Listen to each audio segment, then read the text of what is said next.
ఈపిరిపాలెంలో first రోజు mini vlog.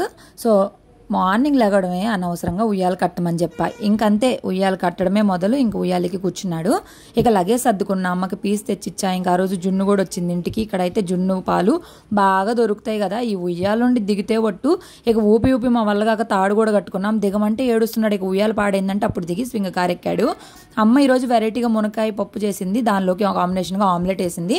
ఇక సజ్జబూర్లు బోండాలు వస్తే వదులుతామా, మీకు తెలుసుగా దీపిరిపాలెం వస్తే నేను తెగ తింటానని చెప్పి ఇక మధ్యాహ్నం అందరూ ఫుడ్ తింటున్నారు. అవి స్వింగ్ కారు లేదంటే ఉయ్యాల. అండ్ నేను ఒక డ్రెస్ అయితే అవుట్ఫిట్ ఫ్రమ్ స్క్రాచ్ అయితే మిషన్ దగ్గర ఇచ్చొచ్చా. ఇక మా డాడీ సోడా తీసుకొని వస్తే లెమన్ సోడా అయితే తాగేసాం. నేనే కలిపే టేస్ట్ అయితే బాగుందన్నాడు. అది మంత్ స్టార్టింగ్లో కాబట్టి సరుకులన్నీ తీసుకొచ్చి లిస్ట్ అన్నీ వచ్చినాయో రాలేదో చెక్ చేసుకోమని చెప్పాడు. ఇక తెలుసు కదా అవి వాళ్ళ తాతతో ఏ రకంగా ఆడతాడో. వాళ్ళ అమ్మమ్మ తాత మీద ఇసుక అంటే వేస్తున్నాడు. ఫుల్ ఎంజాయ్ చేసాం ఫస్ట్ రోజు అంతా. అసలు నేను ఏ పని చేయాలి, మొత్తం మా అమ్మే చేసింది. ఫుల్ వీడియోలో కింద ఇస్తా చూడండి. కాలుకి కూడా నొప్పి నాకు బాగా తగ్గింది. తలకు మెంతులు పెట్టుకుంది.